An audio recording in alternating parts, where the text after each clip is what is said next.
The banker's daughter sat in the back room of the Nevada First Trust counting ledgers with such speed that her father had long ago stopped checking her work, and that was the entire problem with Eleanor Jane's life in the spring of 1882. Her mind could calculate compound interest faster than most men could read the numbers, could spot a forged signature from across a mahogany desk, could reconstruct an entire month's worth of transactions from memory if the books were somehow lost. But all anyone ever asked her to do was pour tea at her father's dinner parties and smile while cattle barons discussed profit margins she had already calculated in her head before they opened their whiskey-softened mouths. Reno, Nevada was barely more than a collection of wooden buildings scattered along the Truckee River, but it had enough banks and enough fools with money to keep her father's institution running. Eleanor had turned 23 last month, and the celebration had consisted of her mother's friends, suggesting, with increasing lack of subtlety, that perhaps it was time she considered marriage to any one of the thoroughly boring men who came through their parlor. Men who wanted a decoration, not a partner. Men who went silent when she mentioned she had read the financial section of the newspaper, as if literacy in a woman was something shameful. She was finishing the quarterly reports on a Thursday afternoon when the door to the bank burst open hard enough to rattle the glass.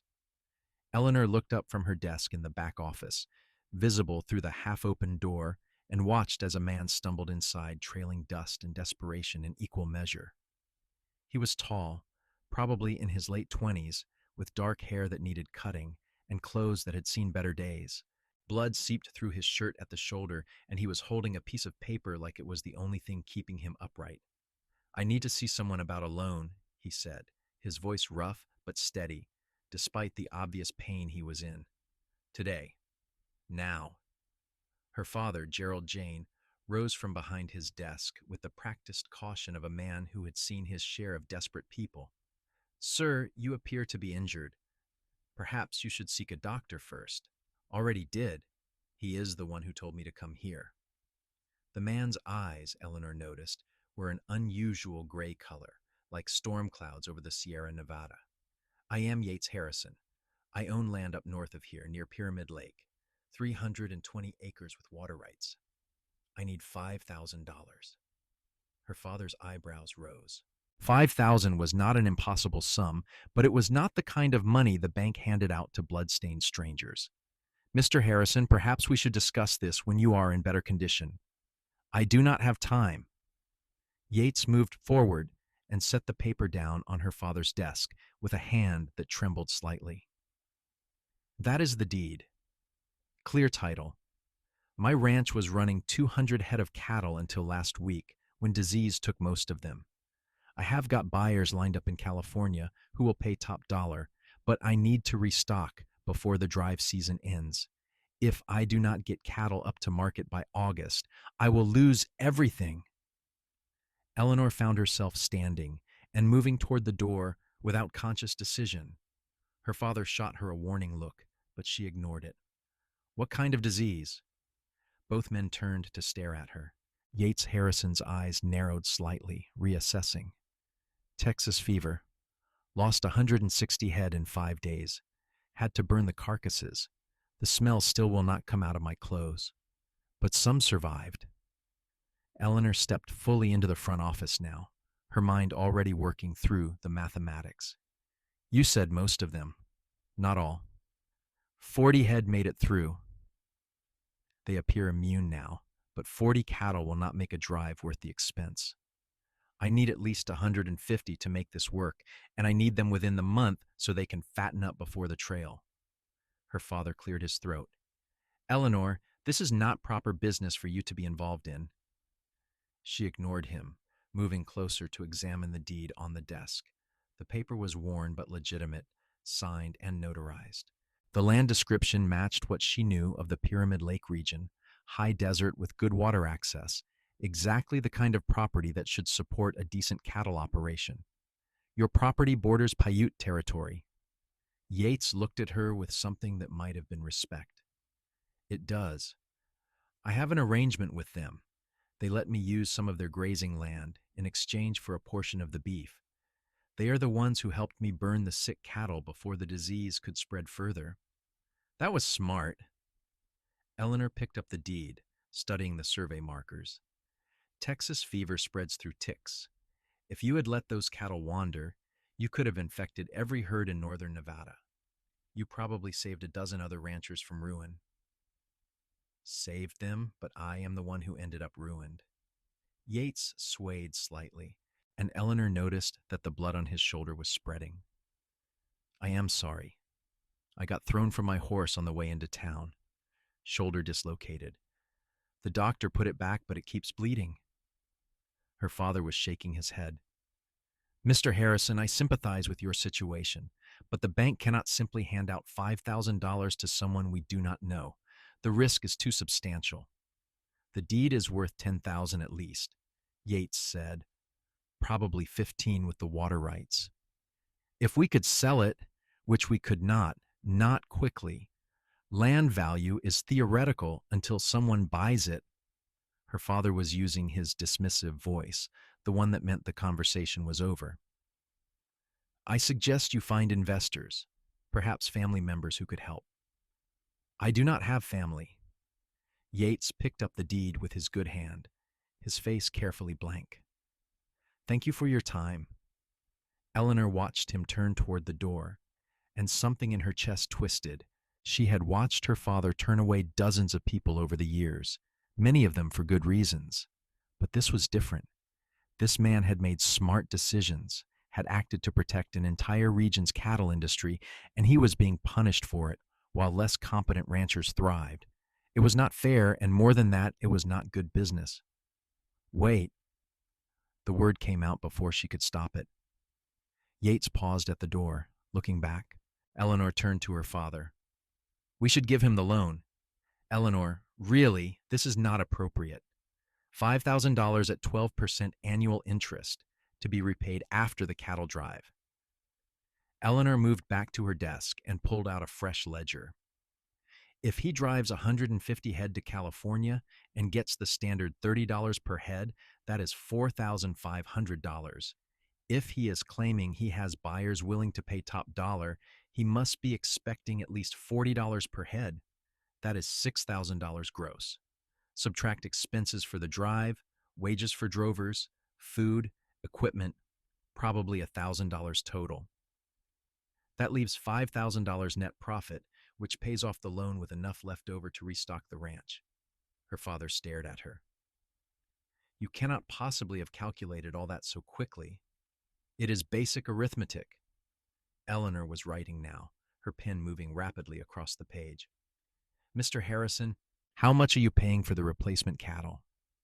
Yates had turned fully around, his expression unreadable. $20 a head for young steers from a ranch near Carson City. They are offering me 150 head if I can pay within 2 weeks. That is $3,000 for the cattle. Where is the other $2,000 going?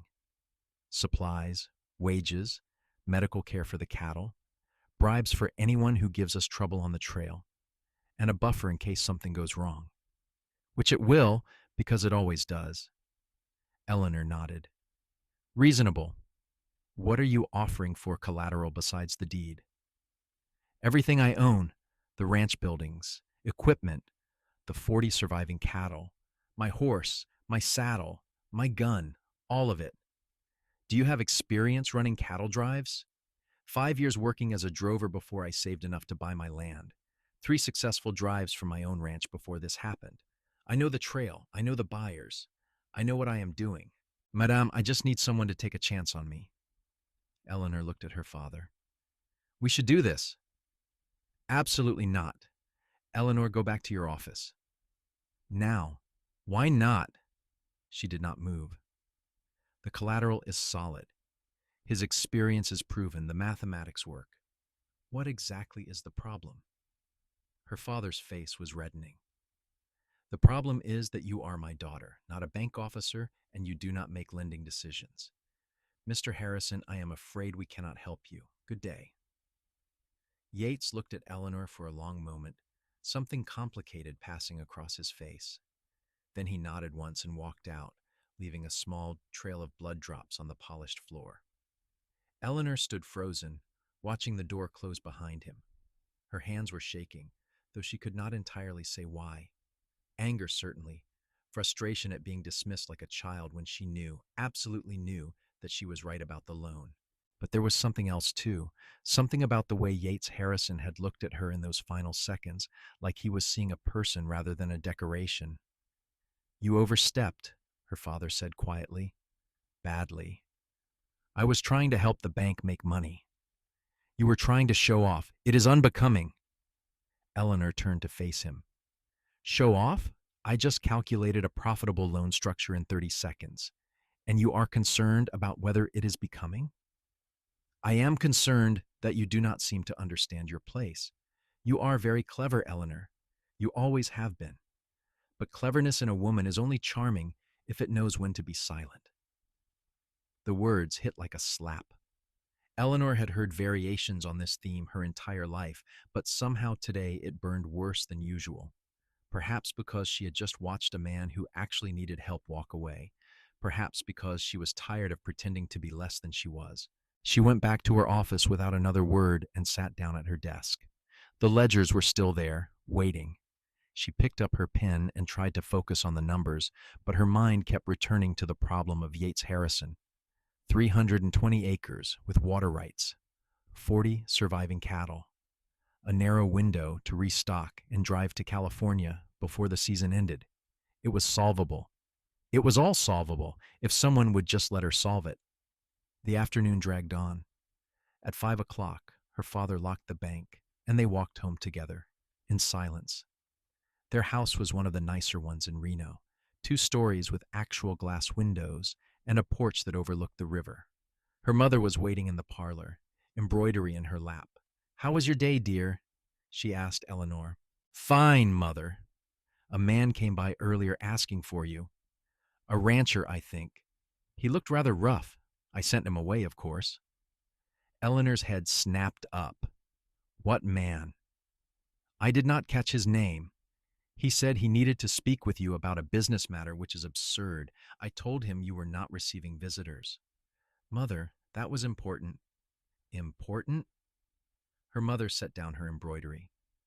Eleanor, respectable young women do not conduct business with strange men. What would people think? What would people think?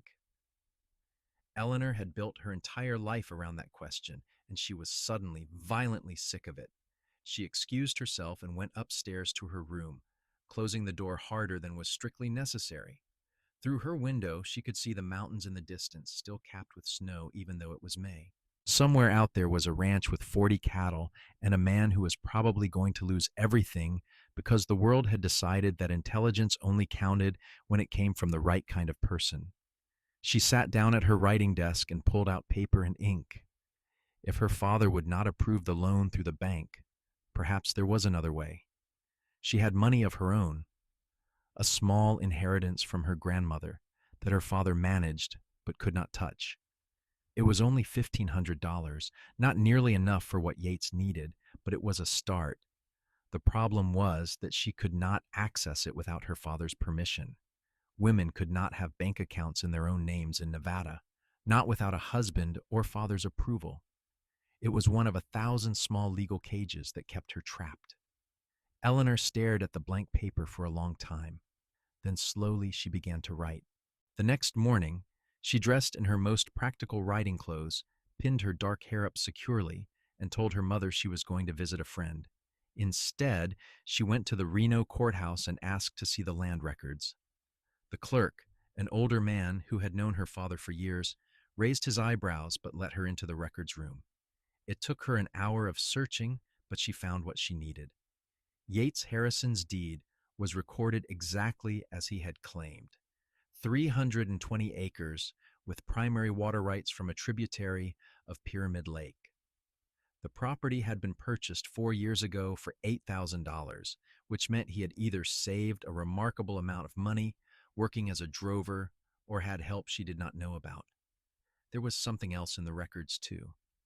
A lien against the property from 2 years ago for $2,000, marked as paid in full. Yates had borrowed money before and paid it back. That was exactly the kind of history that should have made her father more comfortable. Eleanor copied down all the information she could find, thanked the clerk, and left. Outside, Reno was coming alive with morning business. Freight wagons rumbled past, miners headed for the hills, ranch hands heading home after a night in the saloons.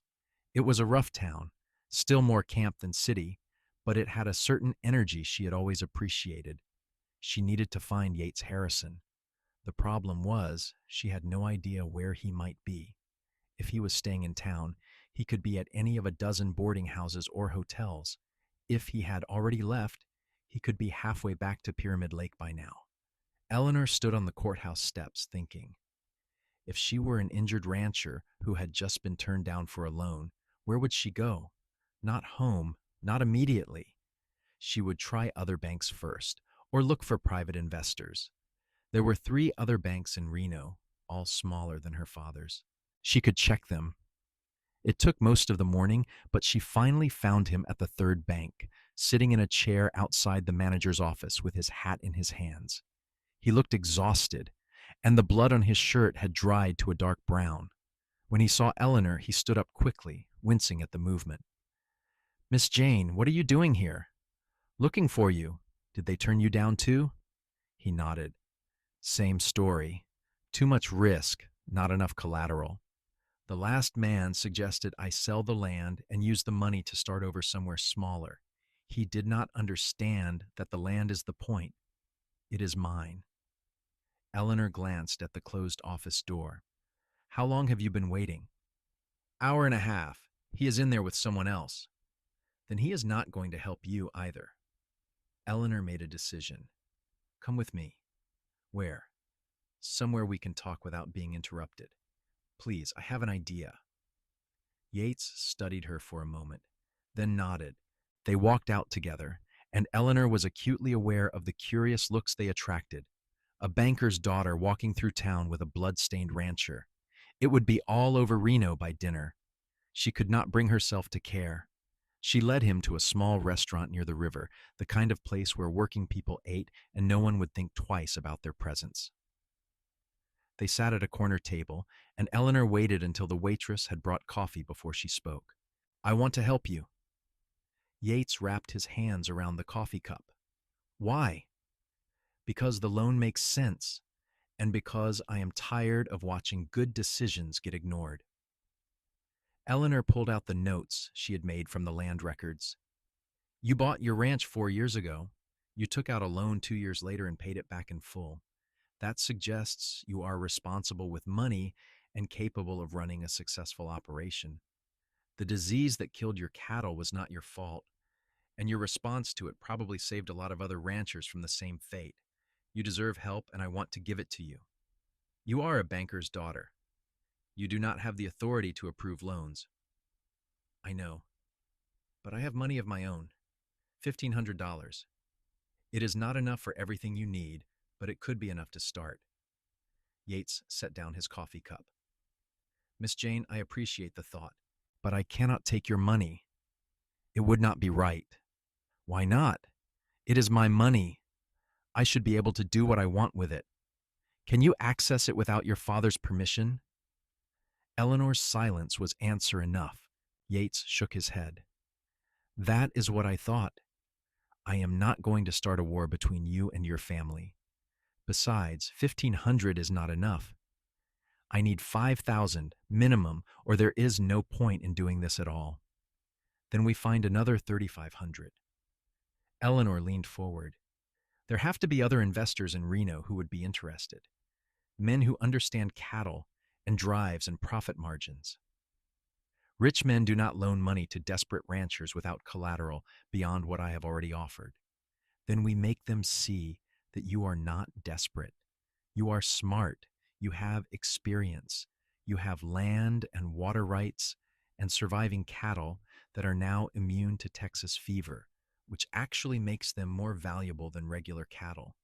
We just need to present the opportunity correctly." Yates was looking at her with an expression she could not quite read. "Why do you care so much about this?" Eleanor paused, trying to find the right words. "Because my whole life, people have told me I am too smart, too quick, too interested in things that are not proper for women. And then I watch my father turn away a good loan because he cannot be bothered to do the math. You have a problem worth solving, Mr. Harrison. You have a challenge that requires intelligence and planning and careful calculation. That is the kind of thing my brain is good at, and no one has ever let me use it for anything that matters. So, yes, I care about this. I care about it a lot. He was quiet for a long moment. You calculated that loan structure in your head yesterday. The whole thing, expenses and profit margins and interest rates. I watched you do it. It was not that complicated. It would have taken me an hour with paper and pencil, and I am good with numbers. It took you maybe 30 seconds. Yates leaned back in his chair. All right, if you are serious about this, I will let you help. But I need you to understand what you are getting into. I am not some charity case looking for a handout. I am a rancher trying to save my life's work. If we do this, I am going to expect real help. Ideas, strategies, calculations, everything that brain of yours can do. And if people talk about you helping me, if it damages your reputation, that is going to be on both of us. People are already talking, Eleanor said. I am 23 and unmarried and entirely too educated for my own good. My reputation is not as pristine as my mother would like to believe. Even so, I need to know you are sure. Eleanor thought about her father's office, the ledgers that never changed, the dinner parties where men ignored her and women pitied her. She thought about Yates Harrison walking out of the bank yesterday with blood on his shirt and no hope in his eyes. She thought about the problem in front of her, complex and challenging, and finally something worth her time. I am sure. They spent the next 2 hours at that corner table working through every aspect of the problem. Yates told her about his ranch, the buildings and equipment, the 40 surviving cattle, and how they had managed to pull through the fever when so many others died. He told her about the buyers in California, mining operations that needed steady supplies of beef and would pay premium prices for guaranteed delivery. He told her about the trail, the dangers and difficulties, the careful timing required to get cattle to market in good condition.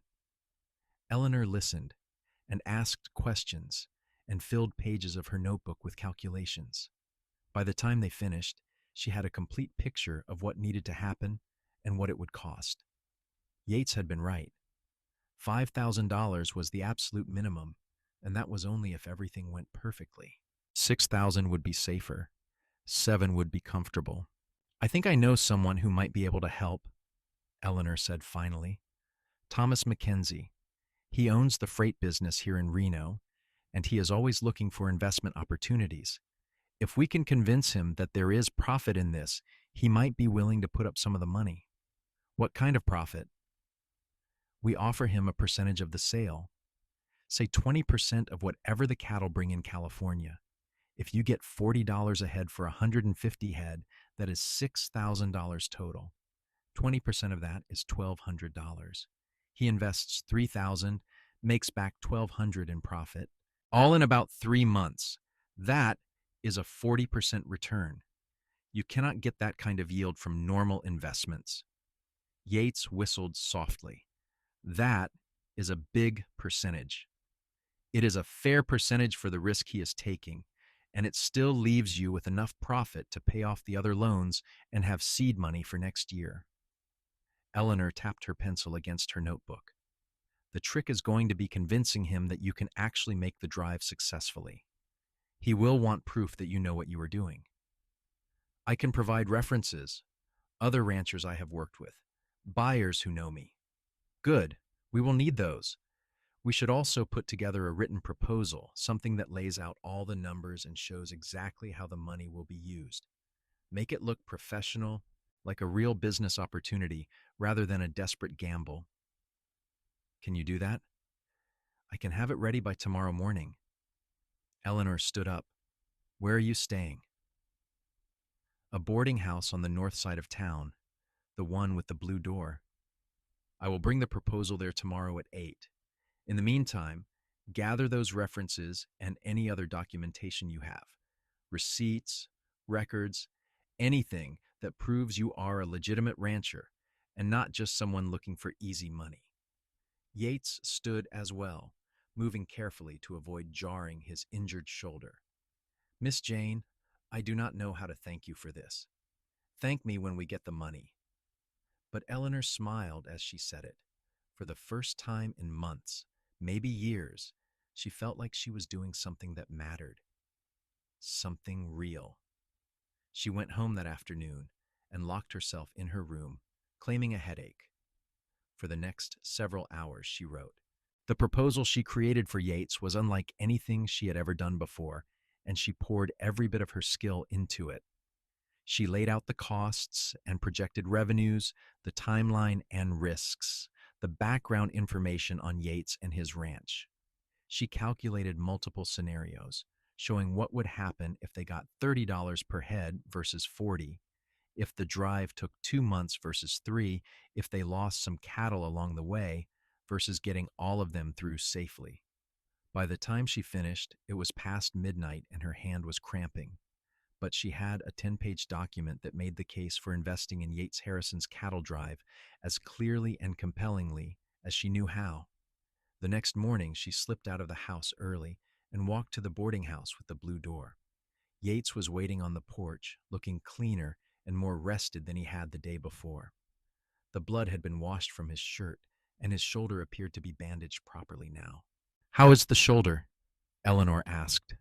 Hurts, but it will heal. I have had worse. He gestured to the chairs on the porch. Did you finish the proposal?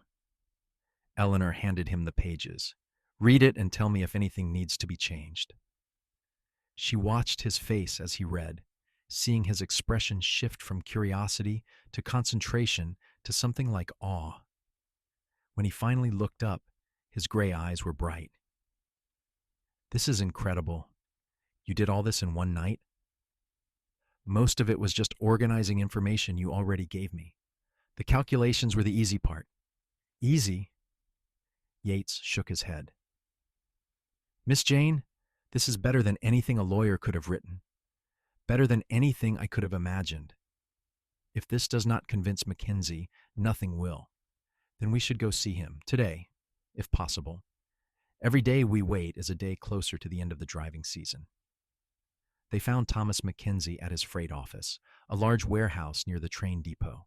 He was a broad-shouldered man in his 50s with gray hair and shrewd eyes. Eleanor had met him several times at her father's dinner parties, and she knew he respected intelligence even when it came from unexpected sources. Miss Jane, he said, looking surprised when they walked in, this is unexpected, and you are? Yates Harrison, sir. I am a rancher from up near Pyramid Lake. Miss Jane has been helping me put together an investment proposal I was hoping you might consider. Mackenzie's eyebrows rose, but he gestured them to chairs in his office. I have a few minutes. Let me see what you have. Eleanor handed him the proposal and waited. The silence stretched out as Mackenzie read, his expression giving away nothing. Yates was tense beside her, his good hand gripping the arm of his chair. Eleanor forced herself to breathe steadily and project confidence she did not entirely feel. Finally, Mackenzie set down the pages. This is impressive work. Very thorough. Did you write this, Miss Jane? I did, with information from Mr. Harrison. Your father know you are doing this? No, sir. I thought not. Gerald would have a fit if he knew. But Mackenzie was smiling slightly. All right, let me make sure I understand. You are asking me to invest $3,000 in exchange for 20% of the sale price of 150 head of cattle driven to California.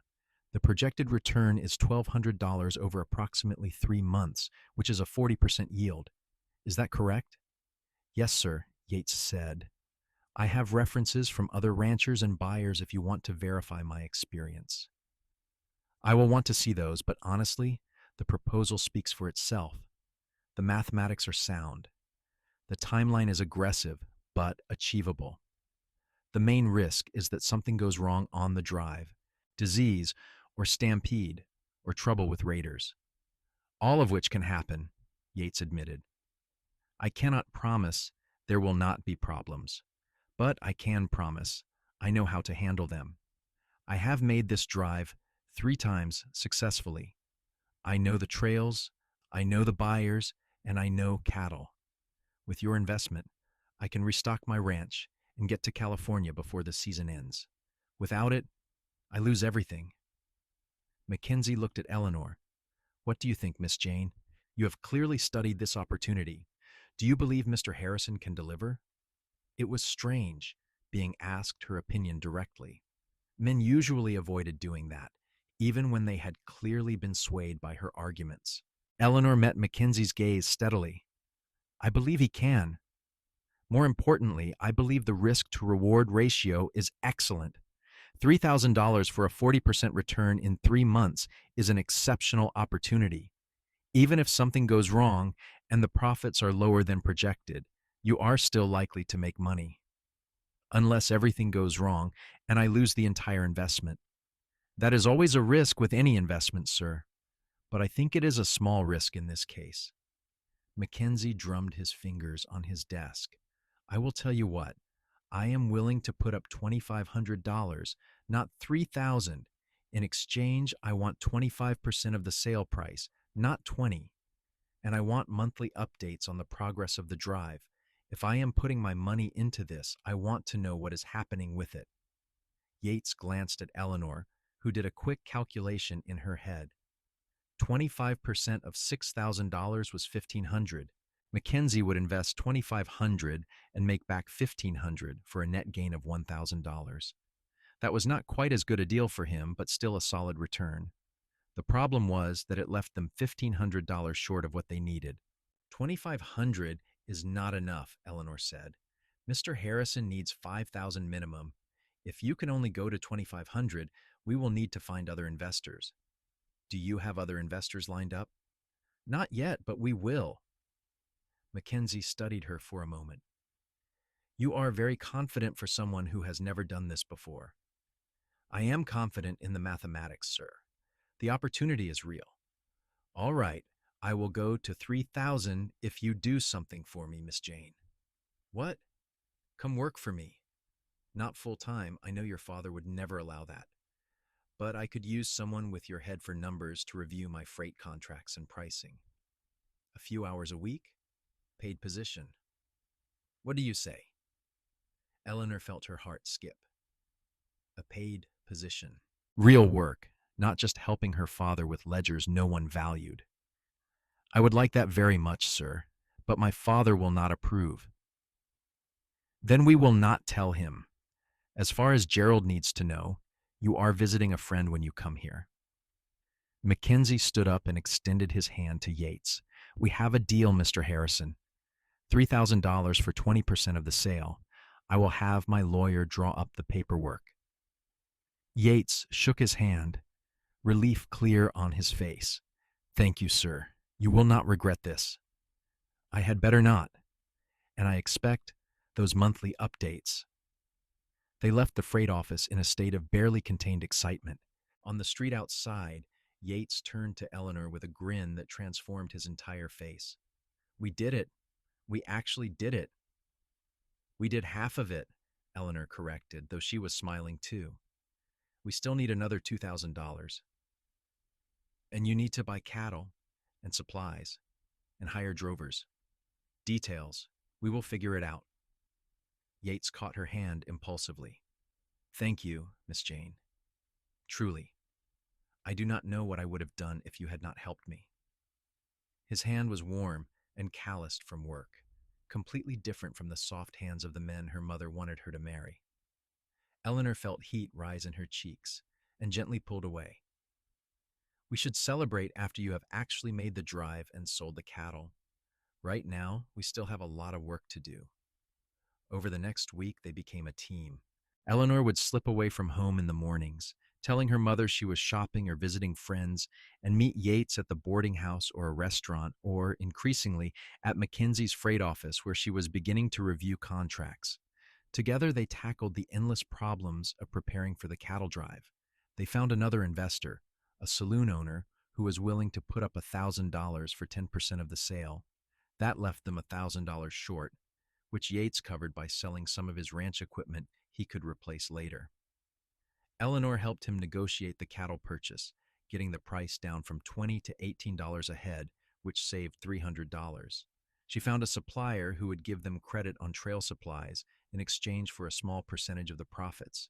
She even helped hire the drovers, interviewing candidates and checking their references while Yates focused on the physical preparations. It was the most exhausting, exhilarating work Eleanor had ever done. Her brain felt like it was finally being used the way it was meant to be, solving real problems with real consequences. And Yates, to her surprise and delight, treated her as an equal partner. He asked her opinion on everything, listened when she raised concerns, and never once suggested that something was beyond her capability because she was a woman. They also talked about other things. During long afternoons at Mackenzie's office, waiting for paperwork or supplies, they traded stories. Yates told her about growing up in Texas, the youngest of 5 brothers, all of whom had died in the war or the rough years after. He told her about learning to ride and rope, about saving every penny from dangerous, difficult work until he had enough to buy his own land. He told her about the first time he saw his ranch, a rough stretch of high desert that everyone said was worthless, and how he had known immediately that it was exactly what he wanted. Eleanor told him about learning to read when she was 4, about the governess who had recognized her intelligence and secretly taught her mathematics and science alongside the embroidery and music her mother insisted on. She told him about the first time she realized that being smart was something she was supposed to hide, not celebrate. She told him about the suffocating feeling of spending every day in her father's bank, doing work that mattered but receiving none of the credit. "Why do you stay?" Yates asked one afternoon. They were sitting in a small park near the river, reviewing supply lists in the shade of a cottonwood tree. "If you are so unhappy, why not leave? And go where? Women cannot own property, cannot have bank accounts, cannot work most jobs. I have skills, but no one will hire me to use them. Except Mackenzie now, I suppose, but that is barely enough to live on." Eleanor set down her pencil. "The only way for a woman to have any independence is to marry well, and all the men my mother introduces me to want someone who will smile and stay quiet. I am not good at either of those things." I noticed, but Yates was smiling. "For what it is worth, I think staying quiet would be a terrible waste." Eleanor felt that strange warmth in her chest again, the same feeling she got whenever Yates looked at her like she was someone worth listening to. She tried to focus on the supply list, but her mind kept wandering. Over the past week, she had started noticing things about him. The way his eyes crinkled when he smiled. The careful way he moved his injured shoulder, trying not to show pain. The sound of his voice when he talked about his ranch, full of pride and love. He was nothing like the men her mother wanted her to marry, and that was exactly what made him interesting. But this was a business arrangement, Eleanor reminded herself firmly. Yates needed help saving his ranch. She was providing that help because it gave her a chance to use her intelligence. When the cattle drive was over and he had his money, he would go back to his land near Pyramid Lake, and she would go back to her father's bank.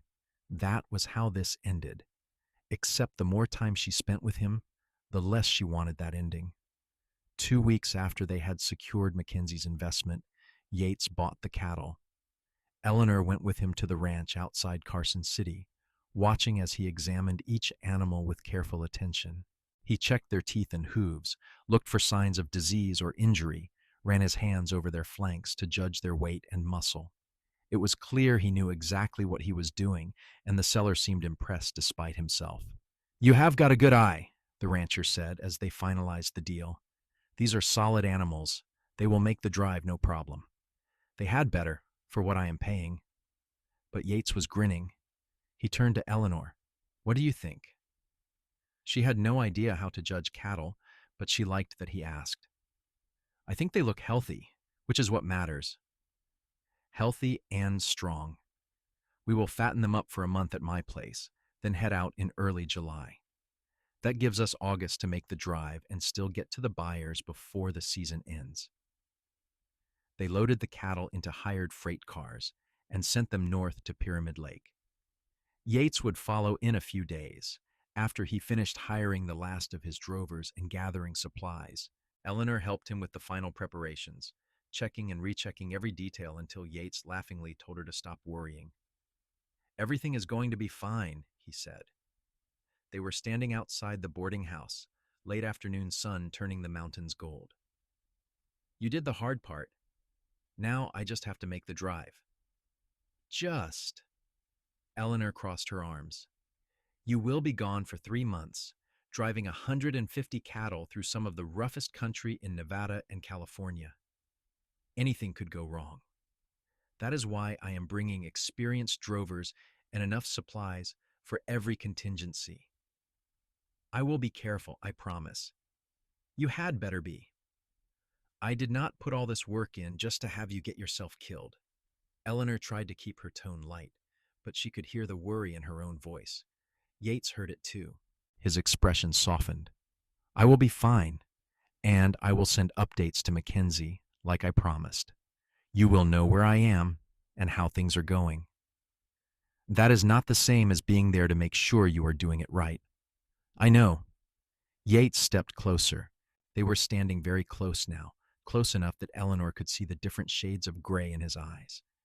"Eleanor, I need to tell you something." Her heart was beating too fast. "What?"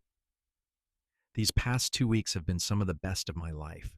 Not just because you saved my ranch, though you did, but because I finally met someone who does not think I am crazy for wanting more than what I was born with. Someone who understands that intelligence and hard work matter more than where you come from or what other people expect of you." He paused. "I am going to miss you while I am gone." Eleanor could not breathe. "I will miss you too.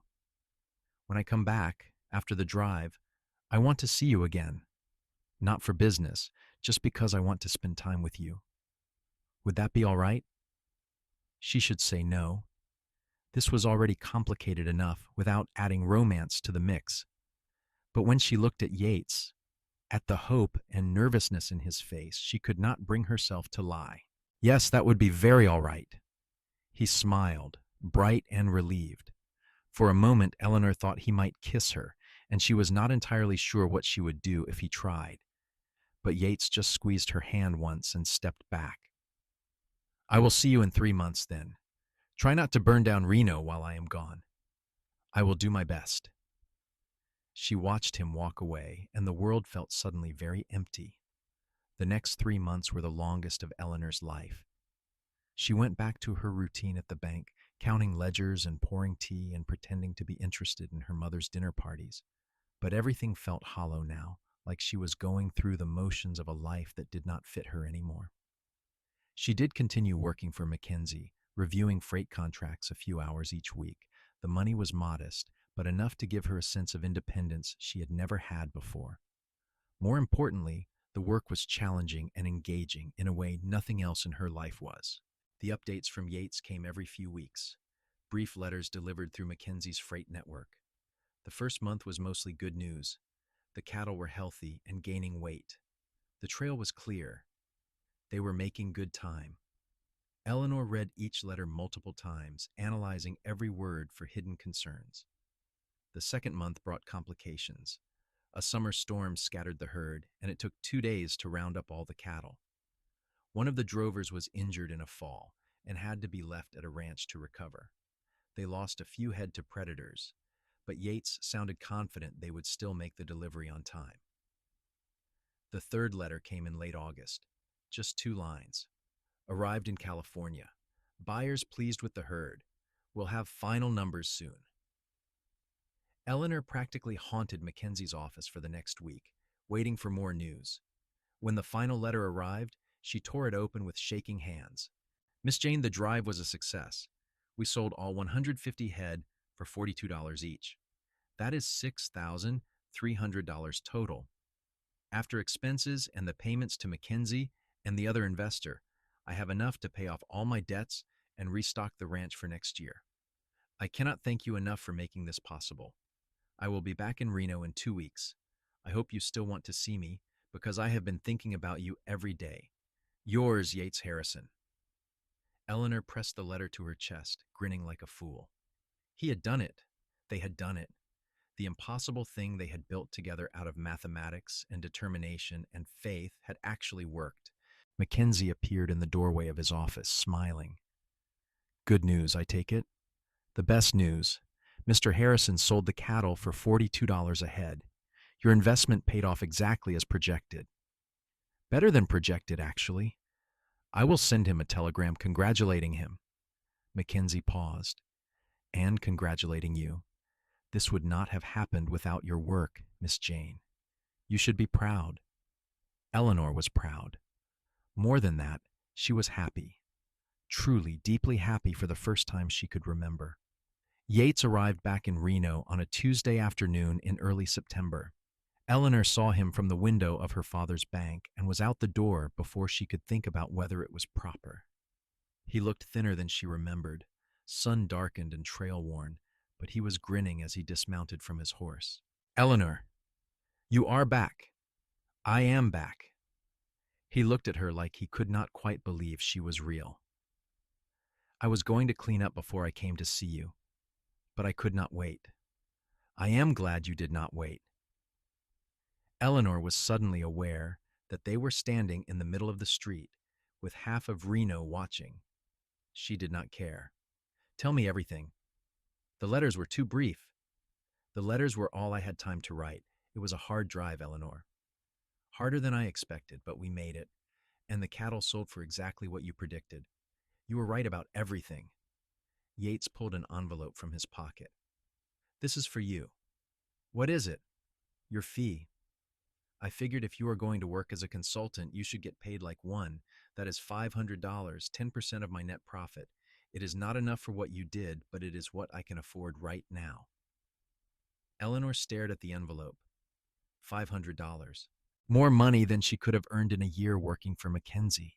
Money that was truly hers, earned through her own work and intelligence. Yates, I cannot take this. Yes, you can. You earned it. He pressed the envelope into her hands. Eleanor, I need to ask you something, and I need you to be completely honest with me. These past 3 months, did you think about me? About us? Every day, Eleanor admitted. I told myself I was just worried about the drive, about whether the investment would pay off. But that was not all of it. I missed you. I missed talking to you, working with you. I miss the way you look at me like my intelligence is something to admire instead of something to hide. It is something to admire. You are something to admire. Yates took her hands, envelope, and all. I am not good at pretty speeches, Eleanor. I am a rancher who barely made it through school. But I know what I want, and what I want is you. I want to spend time with you. I want to solve problems with you. I want to build something together, whether that is a ranch or a business or just a life. I want all of it, if you will have me. Eleanor's throat was tight. My father will never approve. He thinks you are beneath me. My mother will be horrified. They will do everything they can to stop this. I know, so we will have to figure out how to deal with that. Together. Yates smiled. You like solving impossible problems, right? This is just another one. Eleanor laughed, feeling tears prick at her eyes. When you put it that way, how can I say no? Is that a yes? That is a yes. He kissed her then, right there in the middle of the street with the whole town watching. It was not proper or respectable or any of the things Eleanor had been taught to value. It was perfect. The next few months were complicated. Eleanor's parents were, as predicted, horrified when she told them she was courting Yates Harrison. Her father forbade her from seeing him. Her mother cried and said Eleanor was throwing away her future. The dinner party invitation stopped. Women who had been her mother's friends for years suddenly found reasons not to visit. Eleanor kept seeing Yates anyway. They met at Mackenzie's office, where she was now working almost full-time despite her father's objections. They met at restaurants and parks and anywhere else they could find a few hours together. They talked about everything, from cattle pricing to women's suffrage to the novels Eleanor loved, and Yates had never had time to read. Yates proposed in November, presenting her with a simple gold band because it was all he could afford after restocking his ranch. Eleanor said yes immediately, and they were married 3 weeks later in a quiet ceremony at the courthouse. Her parents did not attend. Most of Reno society did not attend.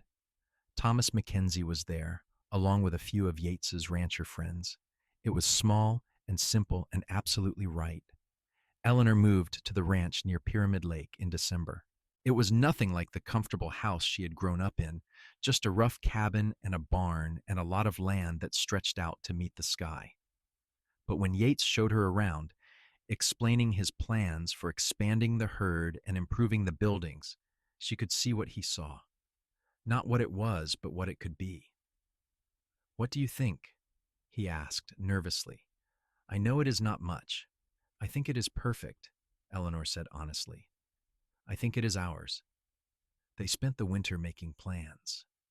Eleanor set up a proper accounting system for the ranch, tracking every expense and income with the precision she brought to everything. She corresponded with buyers in California, negotiating better prices for the next year's drive. She even started working with the Paiute families who lived nearby, learning about their grazing patterns and water needs, building the relationships that would be crucial for the ranch's long-term success. Yates built her an office in the cabin, a small room with a desk and shelves for her books and all the space she needed to work. On the door, he hung a sign that read, "Eleanor Harrison, Ranch Manager." "Is that really my title?" she asked. "It is whatever title you want. You are doing the work, you should get the recognition." Yates kissed the top of her head. "Besides, I am the rancher. You are the brain. We make a good team." They did make a good team. Better than Eleanor had dared to hope. The ranch thrived under their combined efforts, and by the spring of 1883, they were preparing for another cattle drive with twice as many head as the year before. Eleanor did not go on the drive itself, much as she wanted to. She was 3 months pregnant by then, a surprise that had delighted them both. Instead, she stayed at the ranch, managing the accounts and maintaining the relationships with neighbors and buyers. The Paiute families checked on her regularly, bringing food and company. She was not alone, even when she missed Yates with an ache that sometimes took her breath away. He came back in August, successful again. The drive had gone smoothly, the cattle had sold well, and they had enough profit to make significant improvements to the ranch. More importantly, he came back safe and whole, and so happy to see her that he picked her up and spun her around despite her protests about the baby. Their daughter was born in November, a week before their first anniversary. They named her Grace because that was what she felt like. An unexpected blessing, a gift of grace in a life that had turned out so much better than either of them had expected. Eleanor's father came to visit when Grace was 3 months old. He arrived unannounced, riding out to the ranch with the stiff posture of a man who was not sure of his welcome. Eleanor met him on the porch, Grace in her arms. "Father." "Eleanor." Gerald Jane looked older than she remembered, more tired. "May I come in?" She stepped aside and let him enter. Yates was out working with the cattle, which was probably for the best. This conversation needed to happen without anyone else involved. Her father looked around the cabin, taking in the simple furniture and the papers covering Eleanor's desk. "You have been well?" "Very well, actually." "Better than I have ever been." "I can see that."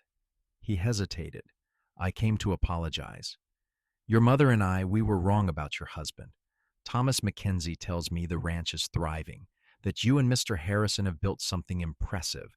He also tells me you are managing the accounts for several other ranchers now, providing the same kind of analysis you did for your husband's first drive." Eleanor had not known Mackenzie had told her father that. She had started consulting work almost by accident when one of Yates's rancher friends had asked for help with a loan proposal. Word had spread, and now she had more work than she could handle. "I enjoy the work. It is challenging." "It is work you should have been doing at the bank. All those years, I see that now. I wasted your talents because I could not see past what I thought a woman should be. I am sorry for that, Eleanor, truly sorry." It was more than she had expected, more than she had dared to hope for. Eleanor shifted Grace to her other arm, buying time to compose herself. Thank you. That means a great deal. Your mother wants to meet her granddaughter, if you will allow it.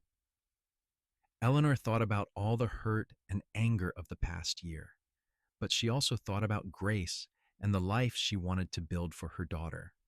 A life where intelligence was celebrated, where women were not limited by other people's expectations. That life would be easier if Grace had family who loved her. She can visit, you both can. But Father, I need you to understand something. I am not coming back to Reno. This is my home now. This ranch, this work, this life. If you want to be part of it, you have to accept that. I understand, and I do accept it. Her father smiled slightly. You were always too smart to be kept in that office. I should have known you would find a way to use that mind of yours, whether I approved or not. When Yates came home that evening, he found Eleanor on the porch with Grace, watching the sun set over the mountains. He sat down beside her, dusty and tired from a day's work. Your father left an hour ago. I saw him riding past the north pasture. He came to apologize and to meet Grace. That must have been strange. It was, but good, I think. He seemed proud of what we have built here. Yates put his arm around her shoulders. He should be proud. You are amazing. Eleanor leaned into him, feeling the solid warmth of his presence. 2 years ago, she had been sitting in her father's bank, counting ledgers and dreaming of something more. Now she had more than she had ever imagined. A ranch that was thriving, work that challenged her, a husband who valued her mind as much as her heart, and a daughter who would grow up knowing that she could be anything she wanted. I love you, she said. I do not say that often enough. You say it every day in 100 different ways. Yates kissed her temple. But I like hearing the words too. I love you, Eleanor. I loved you from the moment you stood up to your father in that bank and demanded he see sense. I loved you more when you spent a week calculating loan structures just to help a stranger.